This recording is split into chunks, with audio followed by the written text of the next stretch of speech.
Bonjour, c'est Louis d'Énergie et bienvenue dans Brillant en Société, le podcast énergie qui vous dit tout sur absolument tout. Aujourd'hui, je vais vous parler de mes dieux préférés sur Terre, j'ai nommé les Grecs, bien sûr. On va surtout essayer de répondre à une question essentielle.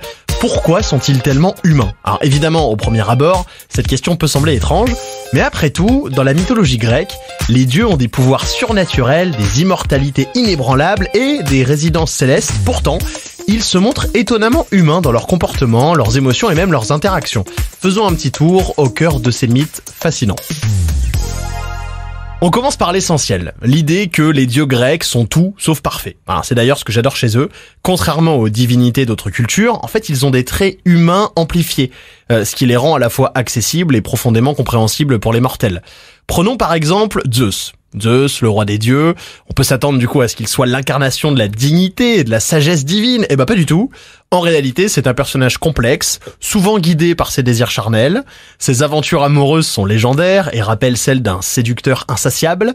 Il s'unit à des déesses, à des nymphes, à des mortels, ce qui engendre d'ailleurs une multitude d'enfants divins et semi-divins. L'une des histoires les plus célèbres de Zeus, c'est celle où il se transforme en cygne pour séduire Léda, la reine de Sparte.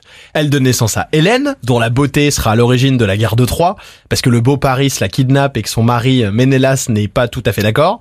Cette histoire n'est pas seulement celle des récits d'aventures divines, elle a aussi un aspect très mortel, celui de la quête incessante de la satisfaction personnelle, même au prix du trouble causé aux autres. Héra, l'épouse de Zeus, est aussi une figure emblématique de cette humanisation des dieux. Elle est dépeinte comme la personnification de la jalousie, un trait qui la rend tellement proche de nous, du coup les mortels, puisqu'on peut s'associer à elle. Héra ne se contente pas de tolérer les infidélités de son époux, elle se venge avec une férocité qui dépasse souvent la raison. Je pense par exemple à la persécution d'Héraclès, le fils de Zeus et Alcmène. Héra envoie 2 serpents pour tuer le héros alors qu'il n'est qu'un nourrisson. Plus tard, elle le pousse à la folie, le conduisant à tuer sa femme et ses enfants.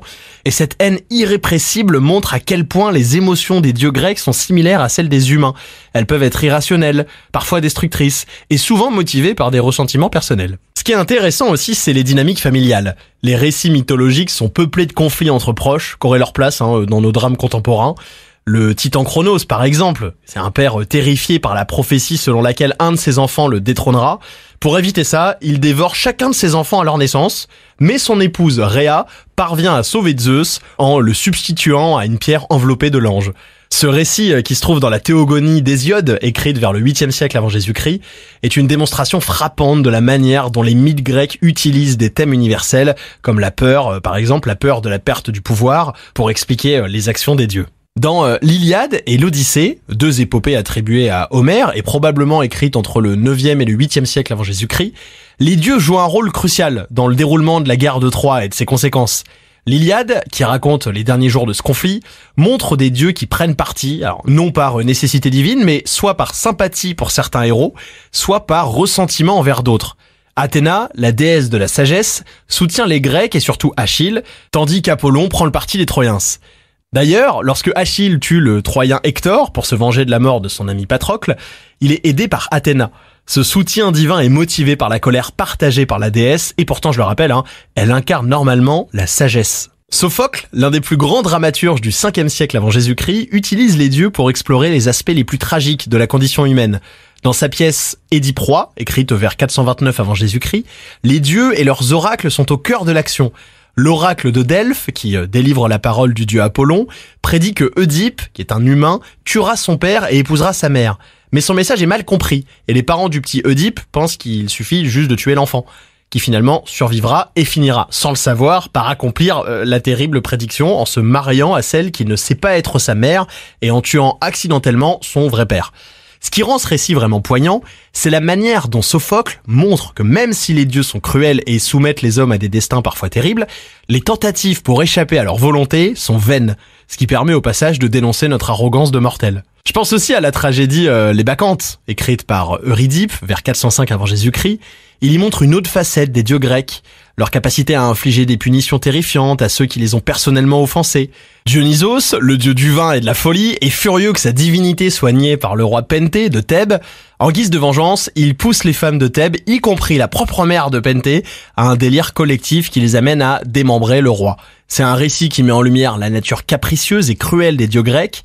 Eh oui, comme nous, ils ont de l'orgueil, facilement blessés et surtout, ils ont un gros besoin de reconnaissance. Mais ce qui est intéressant, c'est que les récits mythologiques ne sont pas juste des histoires de pouvoir, ce sont aussi des réflexions sur les croyances et les valeurs de la société grecque antique.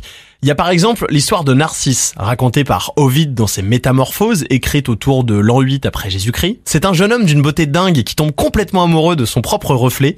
Il finit par en mourir, incapable qu'il est de se détourner de son image. Alors bien sûr, ce mythe concerne un mortel, mais il met aussi en scène les dieux dans un rôle secondaire mais crucial, en particulier Némésis, la déesse de la vengeance, qui punit Narcisse pour son égoïsme. C'est un texte en fait qui met en garde contre l'excès de vanité, qui est quand même un défaut profondément humain. Je pense que personne me contredira là-dessus.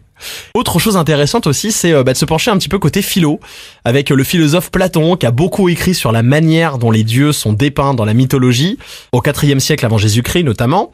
Dans La République, il va jusqu'à suggérer que certaines histoires des dieux, comme celles dans lesquelles ils sont capricieux et immoraux, devraient être censurées pour le bien de l'éducation morale des citoyens.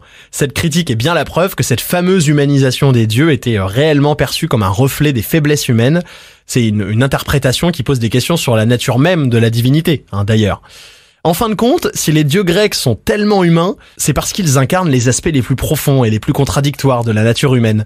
Ils ne sont pas des figures absolument parfaites qui flottent dans le ciel, non, ils sont tout aussi chaotiques que nous, peut-être même plus d'ailleurs. Leur arrogance, leur jalousie, leurs amours compliqués et même leur petite vengeance mesquine, tout cela les rend finalement très familiers. Et après tout, quoi de mieux qu'un Zeus infidèle, qu'une Héra jalouse ou qu'un Dionysos ivre pour nous rappeler que, même avec des pouvoirs divins, la vie ne serait pas forcément plus simple. Voilà, juste un peu plus spectaculaire.